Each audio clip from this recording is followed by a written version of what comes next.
This is Carson TV News, your capital city news source. Hello and welcome to this week's edition of Carson TV News, your source for Nevada's capital city news. I'm Courtney Bloomer.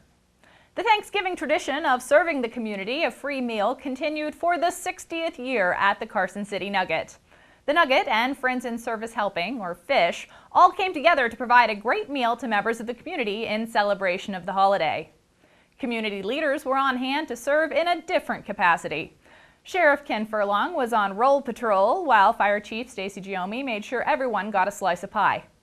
New Carson City City Manager Nick Morano brought his wife and son Nick along to volunteer, each helping seat people and making sure coffee, tea, and water glasses were kept full for all the guests. FISH Executive Director Jim Peckham noted that the volunteer effort was extraordinary, with citizens and community leaders, elected officials, and business leaders coming together to enjoy the spirit of the community. On Friday, December 5th, the Carson City Redevelopment Authority will present the Silver and Snowflakes Festival of Lights and the official tree lighting at the Capitol. The festival will kick off at 5:30 with music by Carson City 5th grade music students. Santa Claus will arrive in a 1927 Seagrave fire engine, and Lieutenant Governor Brian Krolicki will speak. At 5:55, the state tree and all of Carson Street will be lit up, signifying the arrival of the Christmas season in the state capitol. At 6 p.m., follow the fire engine candlelight procession to the city tree at the corner of Musser and Nevada Street, and then join in for the rest of the evening's festivities, featuring carols and music in Telegraph Square, as well as free ice skating at the Arlington Square Ice Rink for those under 12 years of age. After the tree lighting, join community members for the Empty Bowls Project. Enjoy some soup and take your handcrafted bowl home as a souvenir. Tickets for Empty Bowls are $12, and ticket sales benefit Friends in Service Helping. In conjunction with the Silver and Snowflakes Festival, the 2014 Kit Carson Trail Holiday Art Contest has been held and the winners have been announced. The grand prize winner is 7th grader Josephine Payan. Here with the rest of the results and an interview about the contest is Aubrey White from the library.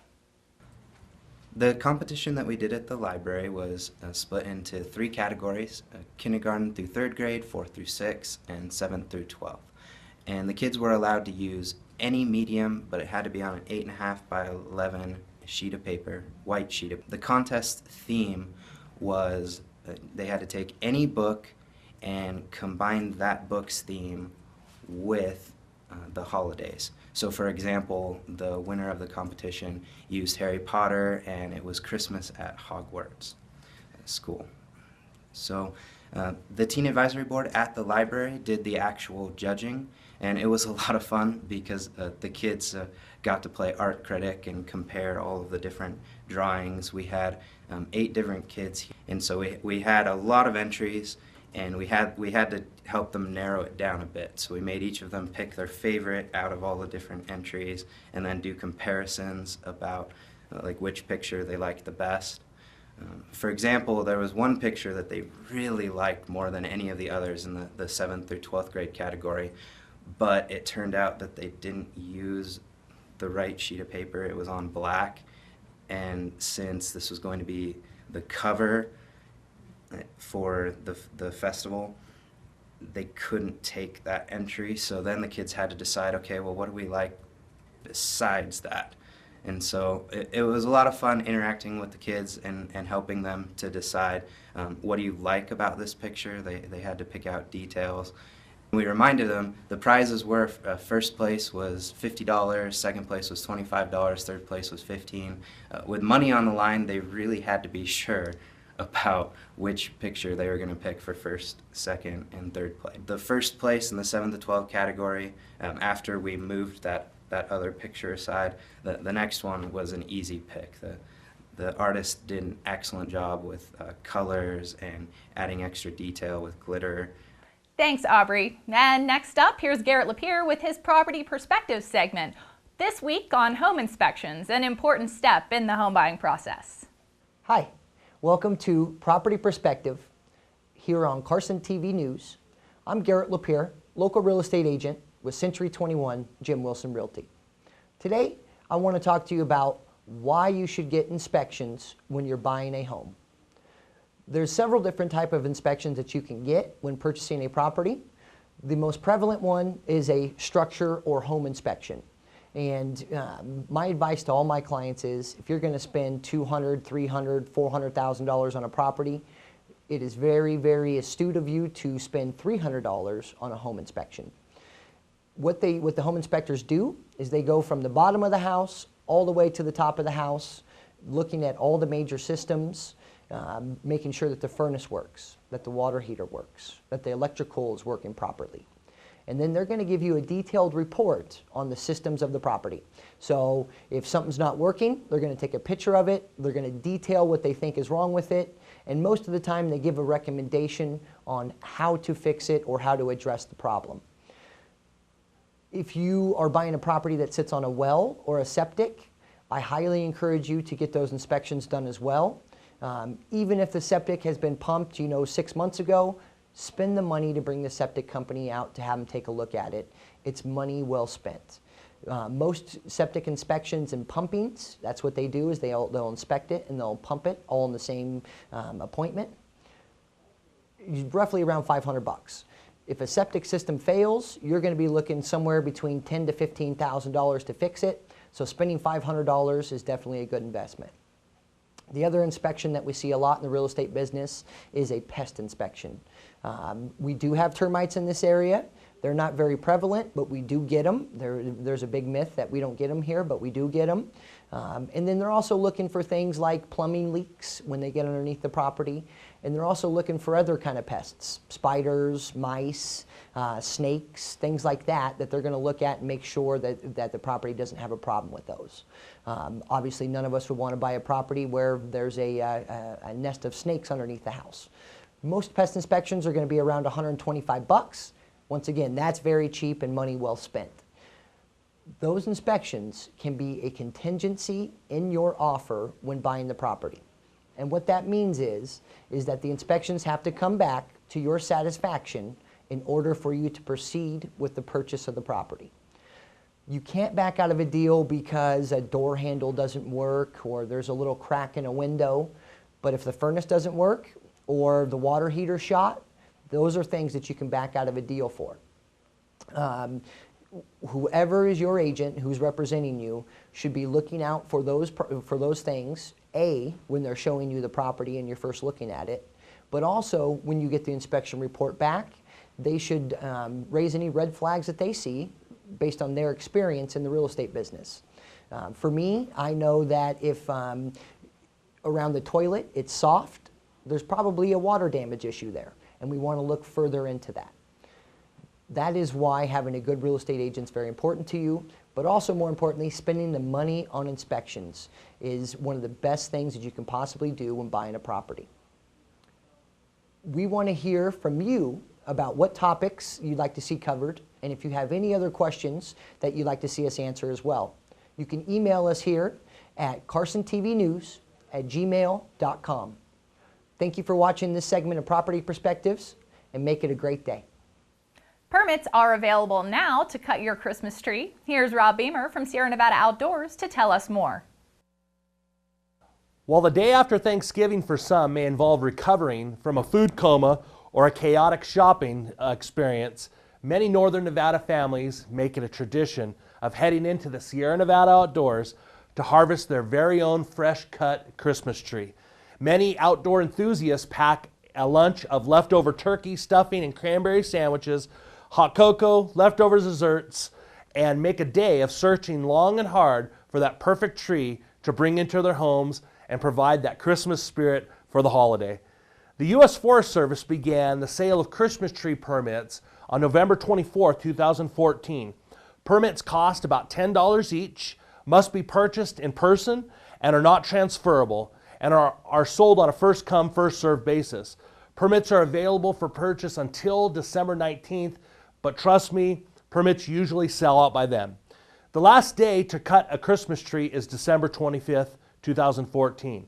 To find out more information and locations to harvest Christmas trees on U.S. Forest Service property, call the Humboldt-Toyabe National Forest State Office right here in Carson City at 775-331-6444. Some people like harvesting Christmas trees on Bureau of Land Management property. The Bureau of Land Management, BLM, Carson City District Office, began selling Christmas tree cutting permits on November 17th. The permit allows cutting of a pinyon pine or juniper tree on designated BLM lands, primarily in the Pine Nut Mountains between Carson City and Urington, the Clan Alpine and Desatoya Mountains east of Fallon, and the Excelsior Mountains southeast of Hawthorne. Maps and directions are available with permit purchase when you go to the BLM office. The cost per permit is $5. For more information, call the Bureau of Land Management at 775-885-6000. Thanks, Rob. Carson High faced Reed High School in the regional playoffs. Here's Keith with more on the outcome. The Carson High football season came to a close Saturday, and it was oh so close. The Senators were in the regional championship game for the second year in a row, and for the second year in a row, they fell to the Raiders of Reno's Reed High School. The final score was 25-28, but it was really even closer than that. The Carson offense outgained the Raiders 376 yards to 186, but came up short when it counted, missing a late field goal attempt that would have tied it up.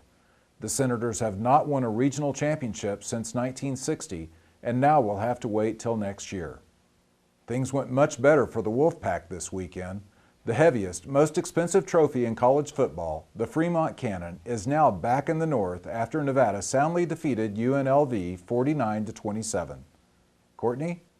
Carson City and the surrounding area are rich in talented artists, artisans, and performers. In our new segment, Artist Showcase, we'll highlight the work of those who make Carson City a vibrant place to live.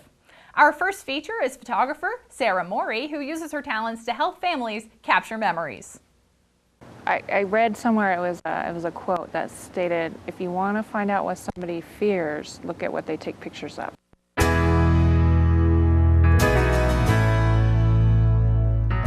My dad was a photographer. He wasn't a professional or anything. He didn't do it for money. He just enjoyed it. And my uncle was also a photographer. So I kind of got the bug from them.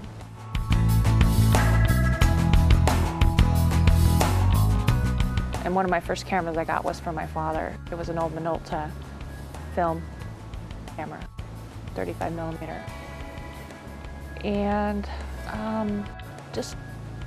it was always really important in the family to document life. He took a lot of pictures back in Korea when he was over there in the war. And after he passed away, I got boxes and boxes of slides from when he was over there. But basically, I think I just grew up around it. And he instilled in me the importance of capturing moments that you could share with your family later. My perfect shots are the ones when I do a shoot and they're the unexpected shots. They're when the family's messing around or, you know, playing or giggling or showing love. That's my mom. It was immediately after her best friend's funeral. And we were in San Leandro, and we went down to the marina to get something to eat. And my mom's always been pretty stoic and pretty controlled. And that moment, she didn't even know I took the picture. I took it with my iPhone. And she was sitting there, and I just brought my phone up, took her picture, because I thought, this is going to be a rare moment when you see her at her most vulnerable. And that's why I love that picture. That's Ron Bell. He's a member of the Pony Express writers. He's also an author. He just released a book about the Pony Express. So we all went out to Fort Churchill and took pictures of him. And that one was my favorite. It actually made it into the Nevada magazine. I mean, I always took pictures of my friends and their kids and the families and everything, but I didn't get really serious about it, like I can make money at this, until probably 3 years ago after I joined the brewery arts. Being a photographer in this area, it's the most, one of the most beautiful areas in the country, and especially this capital with the seasons and the changes of the leaves, and then in spring the blooms, and and then the small town. It's just a really good place to grow up and a really good place to capture families.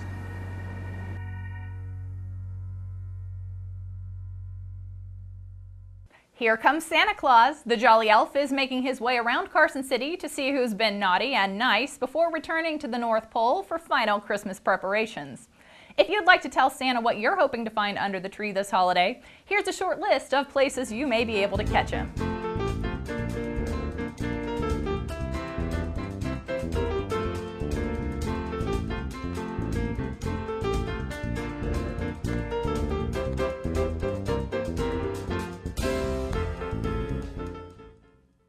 That's it for this week's edition of Carson TV News. Thanks for tuning in. I'm Courtney Bloomer. We'll see you next week.